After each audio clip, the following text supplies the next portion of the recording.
Olá, sejam bem-vindos ao podcast CeliaCast. Eu me chamo Bruna Eduarda Sontag. Meu nome é Eduarda. Meu nome é Nicole.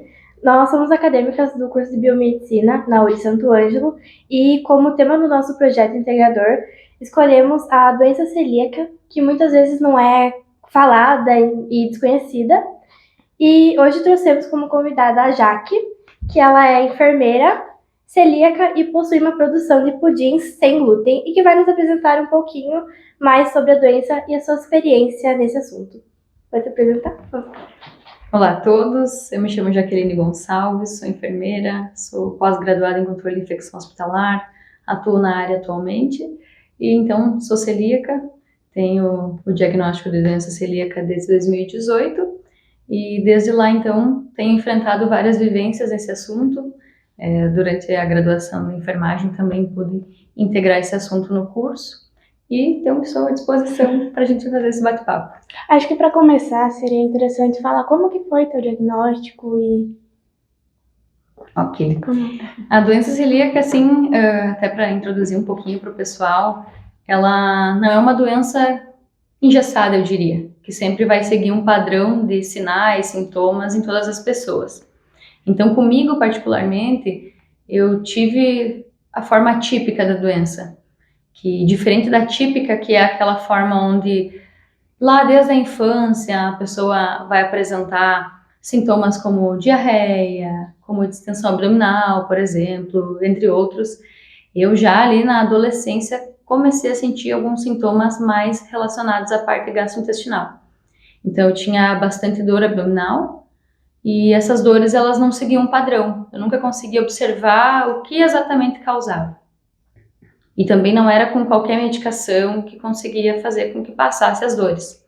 Então, principalmente foi a dor abdominal. Seguido alguns anos, eu comecei a sofrer de constipação intestinal também. E aí isso me incomodou bastante porque começou a impactar na minha qualidade de vida.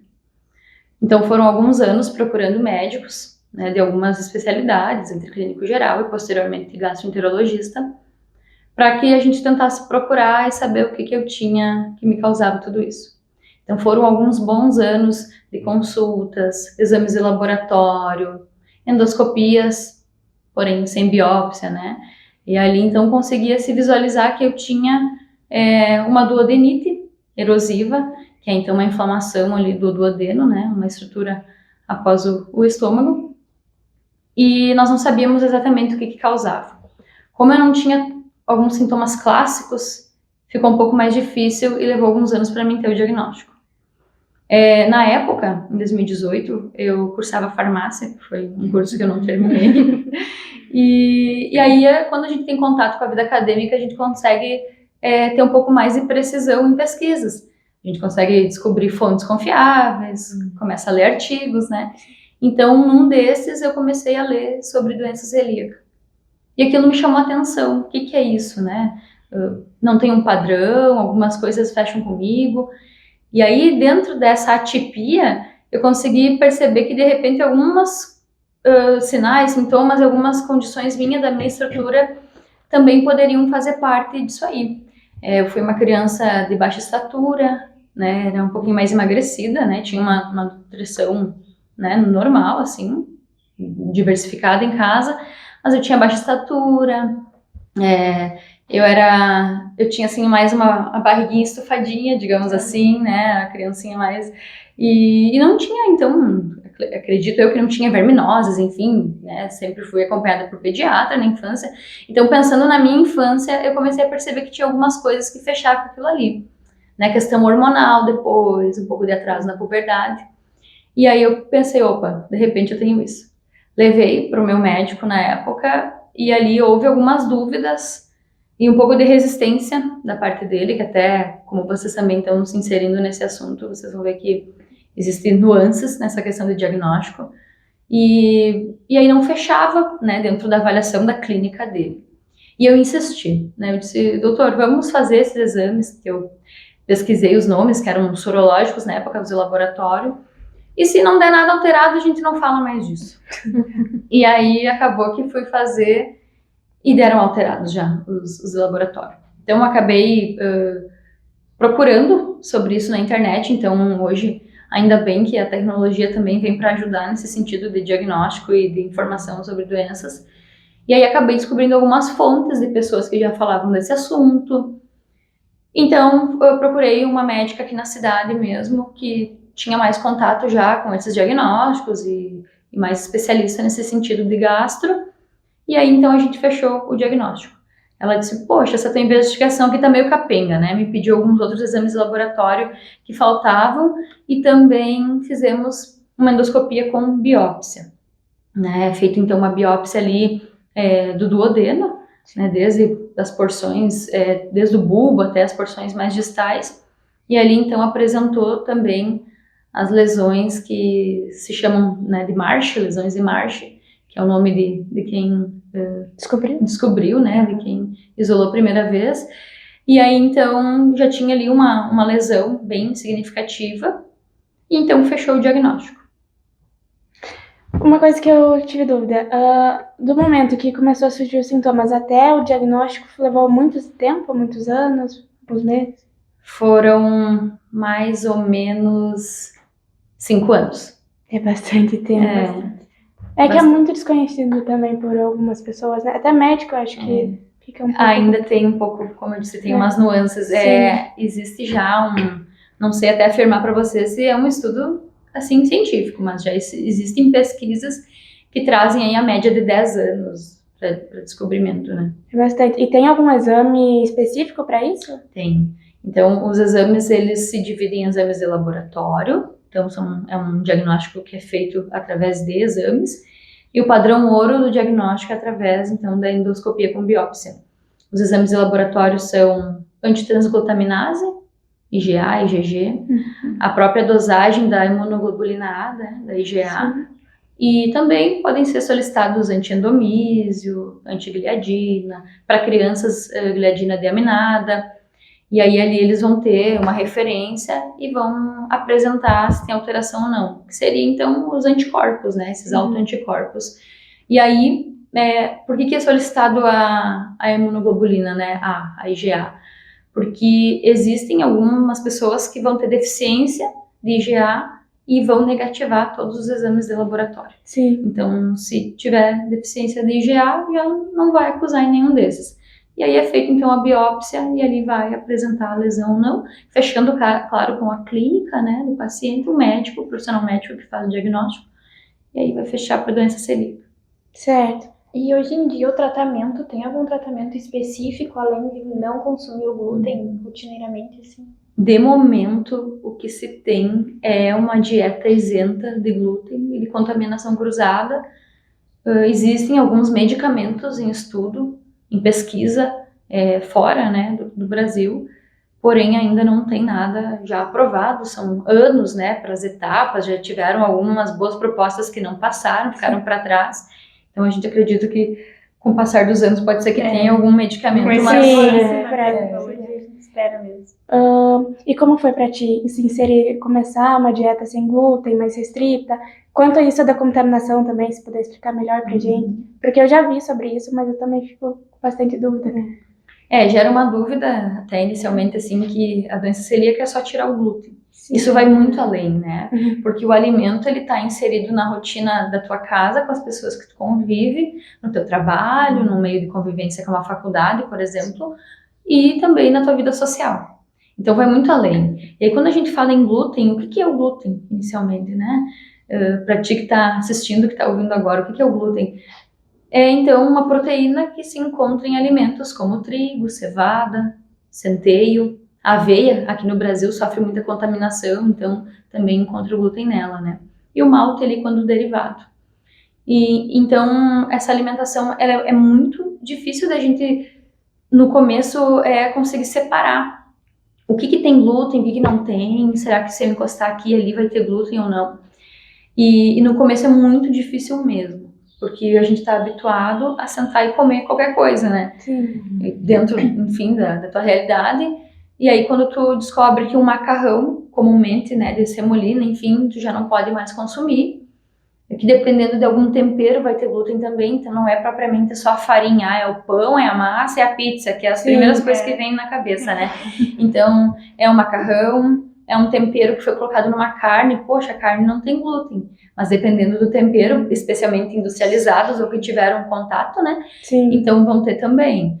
Então qualquer coisa que tenha derivado, que tenha tido contato, vai ter glúten. E aí quando a gente fala em contaminação cruzada, e quando a gente que é celíaco tem noção do que é contaminação cruzada, é um problema que tinha uma certa proporção, como uma maior. Bem maior.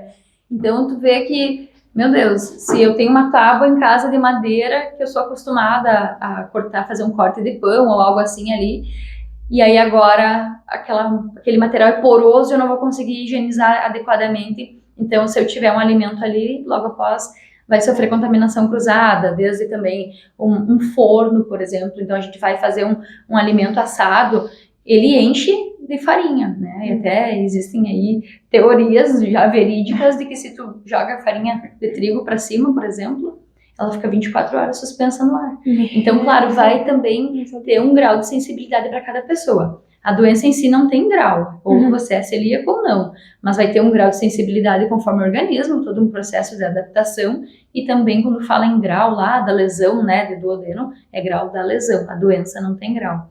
Então, quanto à alimentação, é bem difícil quanto a isso. Tu vai sair num lugar, tu quer comer, como eu disse, uma carne, uma batata. A batata não tem glúten.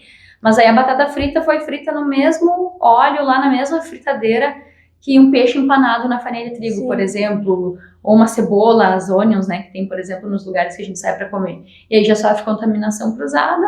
Pode ser que na hora que você não sinta sintomas, então isso vai ser definido conforme cada organismo, cada pessoa tem um padrão, mas já vai ativar o teu sistema imunológico.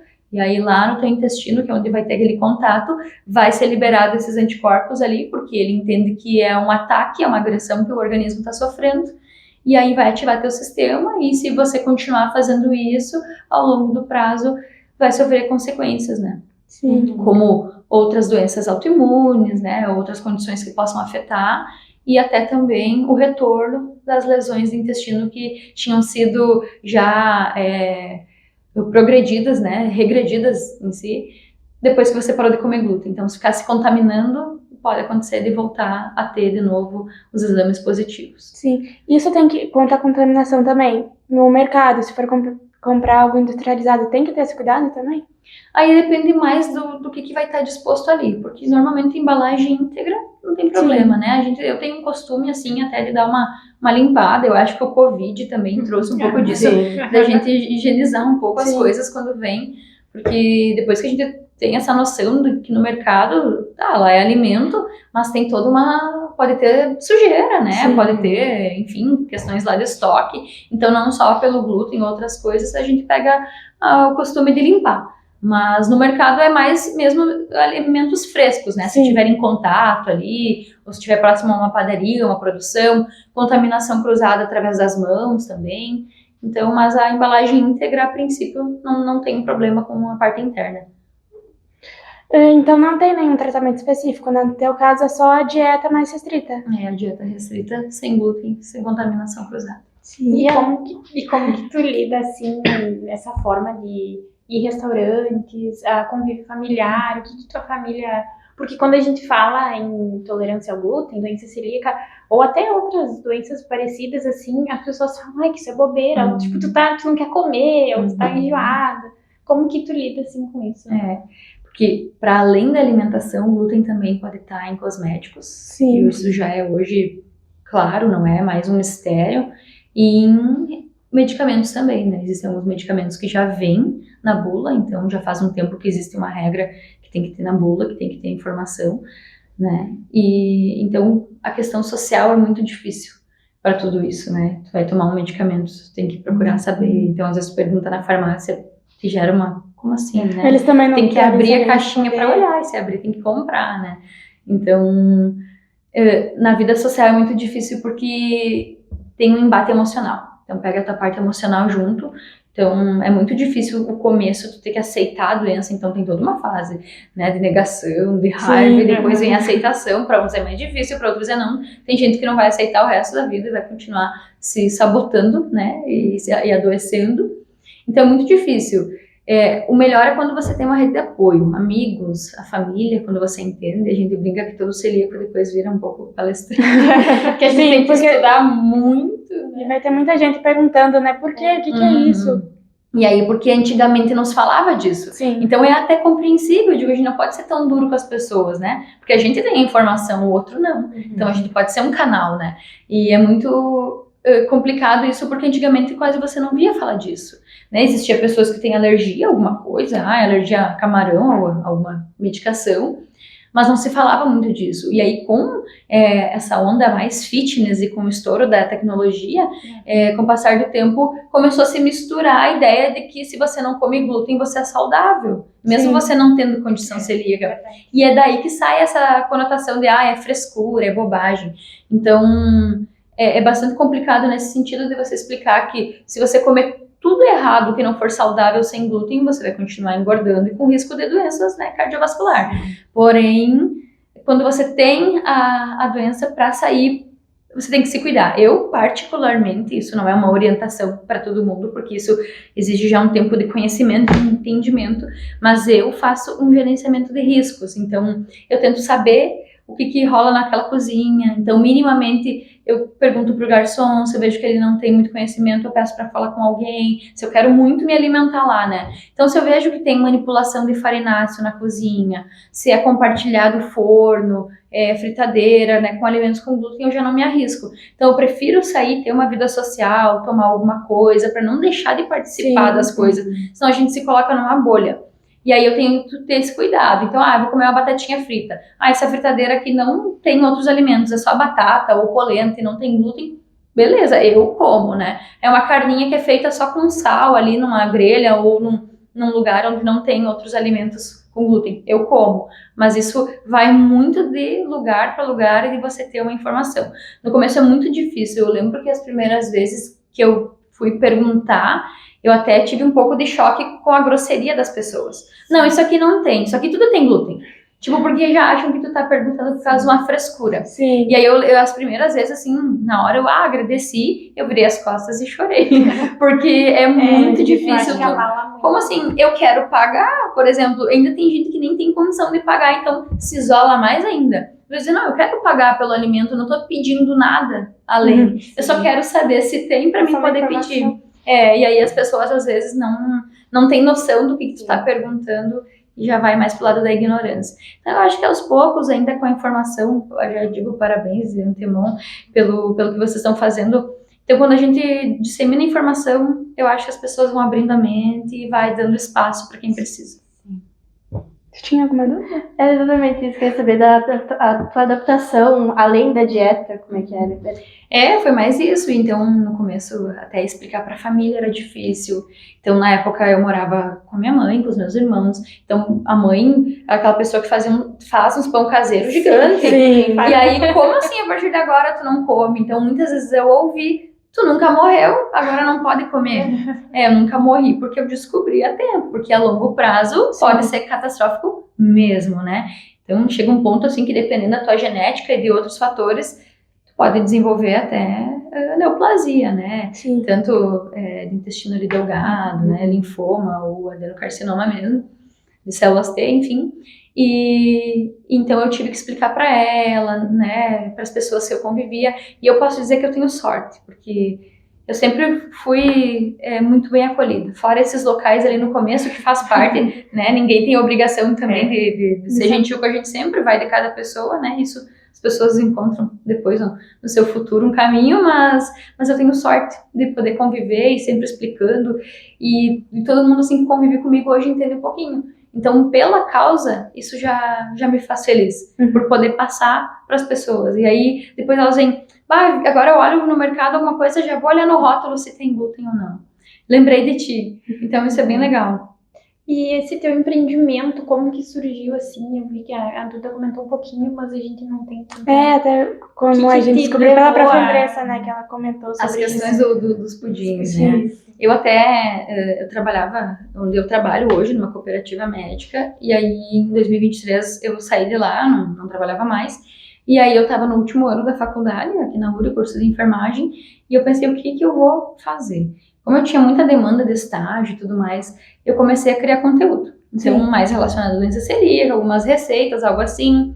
Comecei a me especializar em fotos e vídeos de alimento e tal. E aí ali mais, depois da metade do ano, eu comecei a me interessar. Eu pensei, poxa, eu preciso fazer alguma coisa para mim vender, né? Para mim poder tirar um lucro e tem que ser sem glúten, né? Para mim poder produzir na minha casa, que era o único ambiente que eu tinha. E aí eu comecei a me interessar pelos pudins gourmet e pudins tradicionais. Eu comecei a ver, eu pensei, poxa, eu consigo adaptar o que tem glúten da forma sem glúten e a receita tradicional totalmente sem glúten, e vou ter uma vantagem que aqui eu não vou ter contaminação cruzada, então posso vender para qualquer pessoa e para o celíaco também. E aí foi isso que aconteceu, eu me especializei, comecei a fazer as receitas, né, fiz curso também, comecei a testar e a ver que estava tudo certo, e comecei a fazer bem caseiro mesmo, né, com cuidado, questão de higiene e tudo mais, e aí comecei a vender. Não é uma coisa hoje que eu tenho assim, né, como renda, né, hoje eu atuo como enfermeira, mas eu ainda trabalho com encomendas, né, e sempre saem umas encomendas legais, e aí poder também saber que um celíaco vai poder consumir um alimento de qualidade, que é sem glúten, que é gostoso, né, e que não tem nada a ver com vida fitness, né, para quebrar um pouco esse padrão. Então, foi uma das coisas que eu tive vontade de fazer. E aí, como fiz algumas receitas ali também para diabéticos, então hoje tem pudim diet também. E aí, tem lá minha produção, eu faço por encomenda atualmente. Vamos encomendar um dia pra você. Fiquei curiosa agora. Até pra incluir a pessoa que é celíaca, né, num domingo, uma sobremesa, um pudim sem glúten, nossa, maravilhoso. Essa foi a minha ideia principal. Eu imaginava a pessoa chegando na mesa e dizendo, essa sobremesa todo mundo pode comer e não vai ser sem glúten, como é que dizem? Sem glúten, lactose, sem sabor, né? Isso já caiu por terra, né?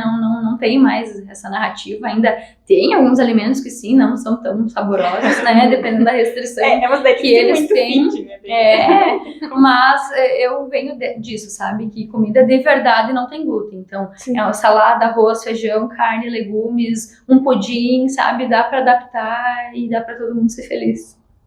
Eu não sou intolerante nem nada, só que, tipo assim, falam que quando tu deixa de comer glúten de noite, Eu não sei, tá? Eu gosto das coisas de nutrição, só que eu não sei se eu tô falando asneira ou não, eu tenho vergonha. Daí, tipo, falam que quando tu deixa de consumir glúten à noite na janta, dizem que tu realmente perde um pouco de barriga. Só que, claro, tem várias questões juntos, só que tem alguma relação entre consumir glúten à noite ou não, né? Eu também não.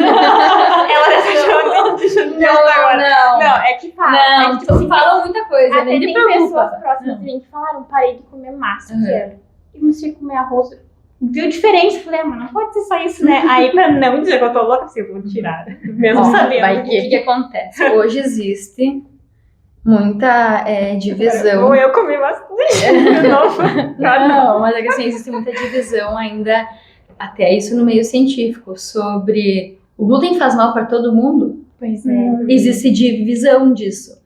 Dizem que incha, mesmo se não é. Por isso que eu fiquei... Lá na Segunda Guerra Mundial, onde foi começado a enxergar a afecção, né, que é o jeito que era falado, que é uma alteração, quando foi começado a enxergar que existia uma afecção celíaca, que vem do grego lá, abdômen, começou a ver que lá, quando faltou alimento na guerra, quando faltou trigo, que é o alimento milenar, teve gente que melhorou digestão, né, sintomas gastrointestinais. Então ainda existe uma divisão, se faz mal para todo mundo ou não. Hoje o que se tem assim cientificamente é que não, mas é nítido os relatos de quem para de comer se sente melhor. Mas pode ser psicológico. Acho que quando vê a pessoa tem uma dieta horrível também. Porque o que acontece, principalmente no trigo, existem alguns compostos que são mais pró-inflamatórios e que podem causar mais sensibilidade nas pessoas. O frutano, se eu não me engano, posso estar errada no termo, mas acho que é frutano, que ele é uma substância que vai trazer distensão abdominal e pode inflamar. Porque assim, até a gente não aprofundou muito, acho que vocês têm um tempo mais curto, né? Senão eu não paro de falar. Não, pois é, porque... agora eu pensei de inflamo, de ter pedido isso, não lembrei bem agora, porque uma pergunta interessante. Porque, assim, existe doença celíaca e existe sensibilidade ao glúten não celíaca. O termo intolerância ao glúten não existe, tá? Ele até ele é muito, nos artigos existe. Trazem ainda numa linguagem para contextualizar. Sim. Mas antigamente falavam, porque não se tinha essa divisão. Então, para te ver, hoje existe Você fez todo o diagnóstico certinho, comeu glúten pelo tempo que precisa comer para poder fazer os exames. Fez todos os exames. Sorológico, tá, pode ser que não acuse, porque tem pessoas que não vão acusar. Mas fez biópsia com a coleta bem certinha das porções, não deu nada. Fez análise ali genética, porque os celíacos vão ter algum marcador genético, a doença genética, né, autoimune, crônica e sistêmica, o organismo inteiro, não só intestino. Então fez, e aí nenhum alelo pegou, não tem DQ8, não tem DQ2, não tem DQ7 lá, que pode ter, e aí não se achou nenhum padrão de doença celíaca, não tem ninguém na família, para que também causasse, né, alguma, enfim. E aí, então, lá descarta-se outras condições, isso é da parte médica, né, nem a enfermeira que diagnostica, nem... Então, é aí que se considera a sensibilidade ao glúten não celíaca, que você não tem nenhum achado, mas o glúten te faz mal. Então, existe também uma análise de que a cada 100 pessoas, uma pode ser celíaca e 7 ser sensível ao glúten. Então, tem muita gente que vai deixar de comer glúten e vai ficar bem. Sim. Entendeu? É muita gente que vai desinchar, até por causa de algumas coisas pró-inflamatórias. E ainda existe uma outra questão ao glúten, que é o excesso. Tem gente que ou come demais ou não come. Aí quando para de comer, parou de me fazer mal, era o glúten. Mas aí comia glúten em todas as refeições. Quem disse que isso é normal? Não é só isso, né? Para de comer o glúten, mas a gente começa a comer verdura que não comia antes, começa a comer frutas que não comia para antes. De pedir toda semana até não, mas assim, 2, 3 vezes por semana para de pedir. Vamos fazer um marketing aqui. Para de pedir lanche, não. Para de pedir lanche, para de pedir um monte de coisa. E aí as pessoas não acham equilíbrio, porque assim, aonde que disse que a gente tem que comer glúten em todas as refeições, né? Sim. Que é a base da nossa alimentação. É tudo, é proteína, são verduras, são legumes, e aí entram os grãos e cereais, mas não é só arroz, massa e farinha de trigo. Sim. Porque a gente não tem o hábito de comer quinoa, não tem o hábito de comer amêndoas, não tem o hábito de comer várias outras coisas que poderia ter na alimentação e não ser só o glúten como cereal, como grão. E aí, claro, o excesso vai te fazer mal, né? Então, é bem complexo. É bem complexo e bem sensível, assim, de tu achar, né? Então, tu entender da pessoa o que tu come. Não, de manhã eu como pão, daí metade da manhã eu como bolacha, meio-dia eu sempre como alguma massa, alguma coisa que tem glúten, né? Enfim, e aí de tarde eu como sanduíche com pão com glúten, de noite eu como glúten de novo. Pode ser que em algum momento isso faça mal, porque tá comendo um alimento em excesso, e aí tem algumas... Tudo em excesso faz mal. Exatamente. E aí pode ser que alguma composição do glúten também venha a te inflamar, ou tu tenha de repente uma condição. Então primeiro tem que entender os hábitos da pessoa, ver o que ela come, fazer exames, descartar quando a pessoa doenças. Não toma meio litro de água e também quer falar que Exatamente, também. Aí depois parei de comer glúten, mas daí começou a comer verdura, legume, diminuiu a quantidade de outras coisas e começou a tomar mais água, enfim, vai se sentir melhor. Então, e daí tem depois que ter coloca a culpa no glúten. Mas tem que ter também um olhar voltado para as condições, porque tem muita gente que também vai ter sensibilidade ao glúten e não sabe. Sim. E a própria doença celíaca. O meu irmão, a gente conseguiu diagnosticar só porque, sem nenhum sintoma gastrointestinal, nada. Só por causa que ele tinha lesões da pele. Que existe também a dermatite herpetiforme, que é a doença celíaca, digamos assim, na pele. Sim. Né? Que aí vai fazer biópsia de pele e vai localizar que é herpetiforme. E nem sempre vai ter o achado de doença celíaca nos exames de laboratório. A gente pode dizer que a doença celíaca tem em torno de 300 sintomas, porque ela é sistêmica. Ela pode se esconder atrás de uma dor de cabeça que nunca passa, infertilidade, um aborto de repetição, uma osteopenia, uma osteoporose, digamos que precoce. A pessoa tem 40 anos e está com osteoporose. Não está absorvendo os minerais e cálcio que nem precisa, por quê? Tem algo errado, né? Então esse intestino não está absorvendo porque é parasitose, é alguma outra inflamação, é o glúten, né? Então pode ter várias coisas. Que interessante isso. Ótimo, máximo. Olha, nutrição chiama. Sim, daqui a pouco tu que vai ser a nossa entrevistada. Na verdade, eu não sei o que me deu a louca, mas tudo bem. Mas assim, eu pensava que nem você. Daí eu pensei, não, mas eu vou me formar. Chega. Eu também sei que todo mundo mandou. Daí depois. Depois Ano que vem. Sabe? Mas é muito legal. Nossa, eu acho muito. E é bem gratificante por isso, sabe? Assim, muitas pessoas me procuram. Até agora, como eu não posto mais tanta coisa, porque a minha rotina é meio caótica. Eu estou plantando, casa e tudo mais, então eu não tenho muito tempo de postar. E até por causa da exposição, a gente, dependendo de alguns objetivos na vida, a gente vai cuidando, né? Sim. Então antes eu tinha um pouquinho mais de exposição, e às vezes gerava umas críticas, enfim. Sim. Só que as pessoas vinham me procurar, meu Deus, eu tenho isso, o que eu faço? Eu acho que eu tenho esse problema, o que eu faço? Claro, com muito cuidado, com muita ética, eu consegui orientar. E aí tem várias pessoas que daí, eu tenho até sempre um card que eu mandava dos exames, porque chegou um ponto que eu não aguentava mais escrever os exames. E aí eu fiz um card uma vez. Legal. E aí ali tem os exames que precisa para diagnosticar. E aí levava às vezes pro médico, o médico é resistente em pedir, que nem aconteceu comigo. Ou alguns já, não, vamos fazer. E aí fechava diagnóstico, ou descartava e achava outra condição, ou era só os hábitos de vida, enfim. Legal. E aí, Facilita bastante. e isso aqui é conforme a FENACELBRA, que é a Federação de Celíacos no Brasil, então é bem, tudo bem certinho. Tem até uma federação. Tem federação nacional, as associações por estado, Nossa. tem várias coisas, várias mesmo, assim. Tem Bem congresso, tem bastante coisa. Só que não é muito falado ainda, né? Então isso impacta em várias coisas, na mídia, a questão dos alimentos que patrocinam a mídia, ainda desses mitos que existem, essas, né, ignorâncias, da vida fitness, com não sei o quê, que agora o trigo faz mal para todo mundo. E aí, então ainda existe uma resistência, mas eu acredito que E com o tem muita tempo gente vai... que também não sabe do termo, né? Não sabe o que é celíaco, mas conhece por intolerância. Né? E aí mistura tudo, às vezes, na cabeça. Então, às vezes a pessoa vem lá, viu, não pode comer, não tem leite. O leite é outra coisa. Sim. Mas existe relação, assim, não com a doença, mas como a pessoa celíaca está com o intestino lesionado, inflamado, é ali que a gente tem a produção de enzimas que digerem os alimentos. Sim. Então, às vezes a pessoa vai ter intolerância à lactose como um sintoma só da doença celíaca. Não tem mais nada, só intolerância à lactose. Porque o teu intestino ali está inflamado, está um pneu careca, onde teria que ter vilosidades, e é ali que a lactase trabalha para digerir o açúcar do leite. E aí, como está tudo atrofiado, inflamado, não digere, fermenta, e aí depois regenera o intestino. Alguns voltam a digerir leite, eu fui uma, porque eu estava bem intolerante, e alguns ficam permanentes. Sim.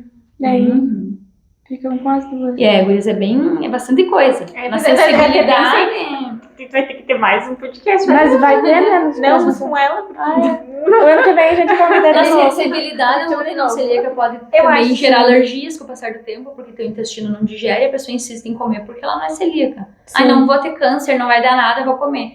E aí o intestino fica fermentando, fica inflamando, fica machucando. Daqui a pouco o teu corpo começa a reagir a outras coisas. Daqui a pouco tu tá fazendo alergia a alguma coisa, ou intolerante a alguma outra coisa, porque o corpo tá muito reativo, fazendo inflamação. Porque não quis se cuidar, né? Não quis deixar de comer uma pizza. Então acho que é isso, já que a gente agradece a tua participação, por compartilhar teu conhecimento com nós, e obrigada. A gente tem uma lembrancinha pra te entregar também. Eu adoro flores. Inclusive é uma das coisas que eu tô assim aprendendo, né? Eu tinha um problema com planta em casa, não conseguia cuidar de nada, tudo morria. Essa semana até mandei um vídeo pra minha irmã. Olha aqui o que tá nascendo, mais um broto lá. E agora mais uma missão, cuidar então dessa a gente acertou. Só não sabia a cor. É ótimo. Combinou com o look. Obrigada, gurias. Eu que agradeço a oportunidade. Estou sempre à disposição que vocês precisarem. E parabéns pela iniciativa. Obrigada. O curso de biomedicina, ele tem uma relevância muito grande na questão, principalmente de diagnóstico e de manutenção depois dos pacientes, né, por causa da questão dos exames. Isso. Tanto a parte de sorológico e histopatológico também. Então, eu acho que o profissional que entende disso já sai na frente. E também, eu acho que é uma forma de trazer algo também para as pessoas, né, de ser útil também para alguém na comunidade e na sociedade, na área da saúde. Então, parabéns mesmo. Muito obrigada. A gente agradece.